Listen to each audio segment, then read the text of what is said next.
In the heart of the Arabian desert, in the city of Medina, a single, powerful conversation took place that would forever change how we think about loyalty. It's a lesson that was forged in a moment of real crisis. A story about the huge gap between how things look and how they really are. And honestly, its echoes are all around us today. So let's dive into this powerful piece of history. You have to picture it. The young community in Medina was fragile. It was on the brink.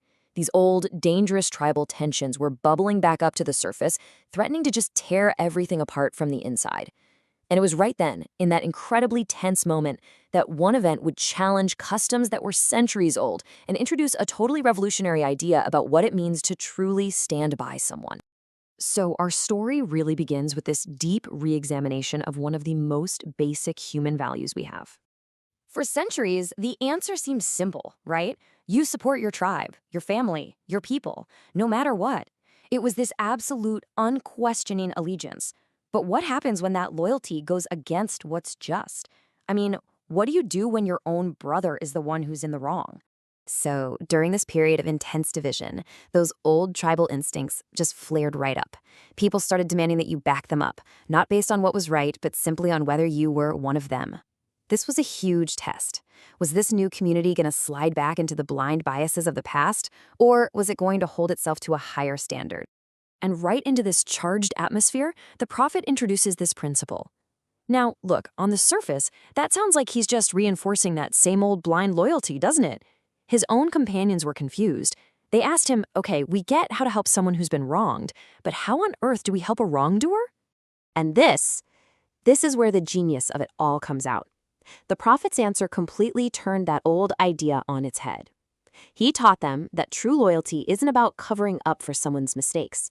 Real loyalty is having the moral courage to stop them from doing something unjust in the first place. So the whole point is this. Justice and truth were now the foundation of loyalty, way more important than any family or tribal tie. But, just because this new standard of integrity was set, it doesn't mean everyone was ready to live by it. Some people just chose to wear a mask, pretending to believe while hiding deceit in their hearts. So what the sources tell us is that after a specific military campaign, the Battle of Banu Al-Mustaliq, a divine revelation came down. An entire chapter of the Quran, known as Al-Munaafiqoon, which literally translates to the hypocrites, was revealed to expose the truth about those who were just putting on a show of faith. And this description is what made them so incredibly dangerous. These weren't some obviously evil characters, not at all. They were impressive. They looked the part, they were amazing speakers, and people just naturally were drawn to them.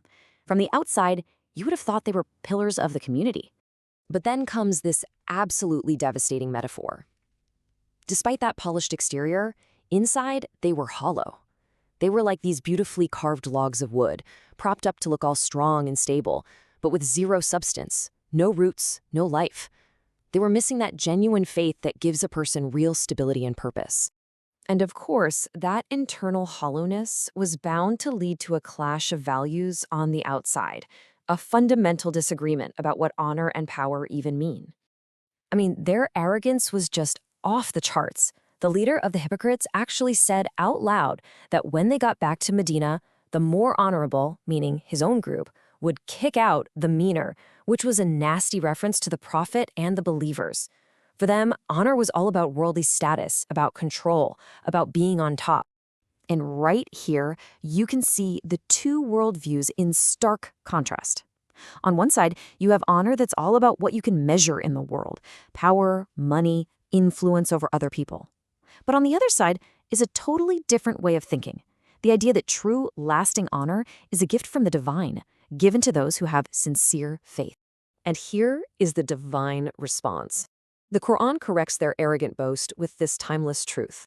Real honor isn't something you can just grab by force or claim because of your status. It belongs to God, and He's the one who grants it to His messenger and to those who truly believe. The hypocrites, in their ignorance, were just chasing a shadow. So the chapter doesn't just end with exposing the hypocrites, it finishes with a critical warning for all believers. It's like a roadmap for how to avoid falling into that same kind of spiritual emptiness. So what were the red flags? What were the traits that led them down this path of being hollow inside? Well, the sources point to 3 key distractions. They were completely consumed by their wealth and their children.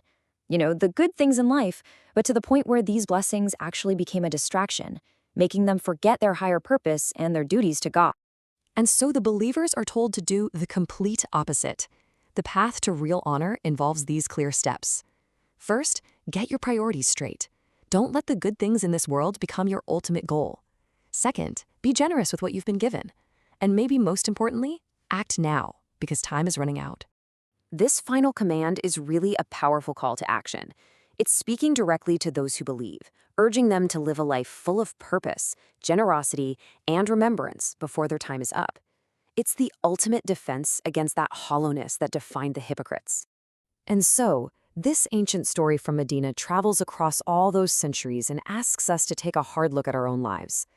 In a world that is just saturated with distractions, the challenge is exactly the same. How do we tell the difference between the glittering illusion of worldly success and the lasting substance of true, divinely granted honor? That is the lesson from Medina.